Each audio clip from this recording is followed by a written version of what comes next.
include quarter-size hail. Damage to vehicles is expected. Locations impacted include Iowa City, Coralville, North Liberty, Solon, Tiffin, University Heights, Swisher, Oxford, Hills, Shoeyville, Oakdale, Lake McBride State Park, Newport, Tri-Town, Wyndham, Sugar Bottom Campground, Johnson County Fairgrounds, Sutliff, F. West, Kent Park, and West Overlook. This includes the following highways: Interstate 80 in Iowa between mile markers 230 and 253. Interstate 380 between mile markers 1 and 10. Take cover now. Continuous cloud-to-ground lightning is occurring with these storms. Move indoors immediately.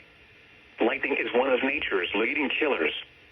Remember, if you can hear thunder, you are close enough to be struck by lightning.